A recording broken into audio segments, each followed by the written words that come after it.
উপস্থিতিতে দরজা খুলে দেখে যে ওই বাথরুমের সামনে তার দেহটা পড়ে আছে, বাথরুমের ভিতরেই। তাদের ঘর থেকে গন্ধ ছাড়ছিল, প্রচুর গন্ধ পাচ্ছে তারা, বাথরুম বা তাদের ঘরে প্রচুর গন্ধ পেতেই তারা গিয়ে সেখানে বেল বাজানো হয় প্রথমে, তারপর কোনো সাড়া না পাওয়ার পর তারপর শ্রীরামপুরে বন্ধ ফ্ল্যাট থেকে যুবতীর পচা গলা মৃতদেহ উদ্ধার। মৃতের নাম দীপশিখা গোস্বামী। পুলিশ ও স্থানীয় সূত্রে জানা গেছে, বৈদ্যবাটি পুরসভার 19 নম্বর ওয়ার্ডের বাহির শ্রীরামপুর সুকান্ত পার্কের একটি আবাসনের 5 তলার বন্ধ ঘর থেকে এক মহিলার পচা গলা মৃতদেহ উদ্ধার হয় আজ সন্ধ্যার পর। বাসিন্দা দীপশিখা গোস্বামী দীর্ঘদিন ধরে একটি বেসরকারি সংস্থার সঙ্গে যুক্ত ছিলেন। ফ্ল্যাটে একাই থাকতেন। পরিবার বলতে এক দিদি রয়েছে, তার উত্তরপাড়ায় বিয়ে হয়েছে। বিগত কিছুদিন ধরে যুবতীকে দেখা যায়নি বলে দাবি স্থানীয়দের। আজ সন্ধ্যায় স্থানীয়রা পচা দুর্গন্ধ পেয়ে পুলিশে খবর দেয়। শ্রীরামপুর থানার পুলিশ এসে দরজা ভেঙে মৃতদেহ উদ্ধার করে। আগামীকাল ময়না তদন্তের জন্য শ্রীরামপুর ওয়ালস হাসপাতালে পাঠায়। কিভাবে মৃত্যুর ময়না তদন্তের পর জানা যাবে বলে জানিয়েছে পুলিশ। ঘটনার খবর পেয়ে ওই ওয়ার্ডের কাউন্সিলর পৌশালী ভট্টাচার্য উপস্থিত হন। তিনি জানান, যুবতী একাই থাকতেন। গত মঙ্গলবার পুরসভার স্বাস্থ্যকর্মীরা ডেঙ্গুর খোঁজ নিতে এই আবাসনে এসেছিল। তখন দরজা নক করেও ওনার কোনো সাড়া শব্দ পাওয়া যায়নি। আজকে আবার অন্য বাসিন্দারা কটু গন্ধ পেয়ে পুলিশকে খবর দেয়। যুবতী দিদিকেও ডাকা হয়। তার সামনেই দরজা খুলে মৃতদেহ উদ্ধার করা হয়। বাথরুমের মধ্যে পড়েছিল। এটা আমিও সন্ধ্যেবেলা জানতে পারি। তো এখানকার ফ্ল্যাটের যারা আবাসনের বাসিন্দা তারা আমাকে ফোন করে এবং পুলিশকেও তারা ফোন করে, তারা একটা পচা গন্ধ পাচ্ছিল। সেটা আজকে থেকেই ওনারা পেয়েছেন পচা গন্ধ।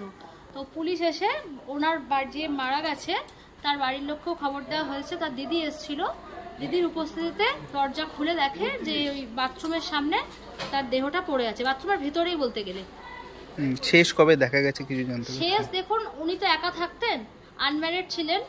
ওনাকে সেরকম ভাবে উনি বেরোতেন না। এবার ওনাকে যেটা কেউই আশেপাশে যারা বাসিন্দা তারা সেরকমভাবে কেউই দেখেননি, মানে উল্টো দিকের ফ্ল্যাটে যারা আছেন তারা কেউই দেখেননি লাস্ট বেরোতে। তো আমাদের যে পৌরসভার ডেঙ্গুর সার্ভে করতে আসে ডেঙ্গুর দিদিরা, তারা সার্ভে করতে এসেছিল।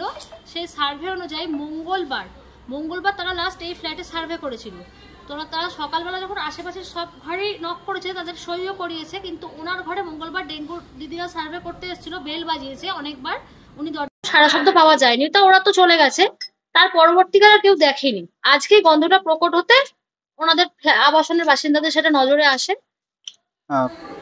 মানে আজকে আমাদের মানে আমরা থার্ড ফ্লোরে থাকি, সেখানে আমাদের 301 তাদের ঘর থেকে গন্ধ ছাড়ছিল, প্রচুর গন্ধ পাচ্ছে তারা, বাথরুম বা তাদের ঘরে প্রচুর গন্ধ পেতেই তারা গিয়ে সেখানে বেল বাজানো হয় প্রথমে, তারপর কোনো সাড়া না পাওয়ার পর তারপর কমিশনারকে ফোন করা হয়, পুলিশকে ফোন করা হয়। তারপর পুলিশ আসে, এসে তার দরজা ভেঙে দেখে মৃতদেহ আছে।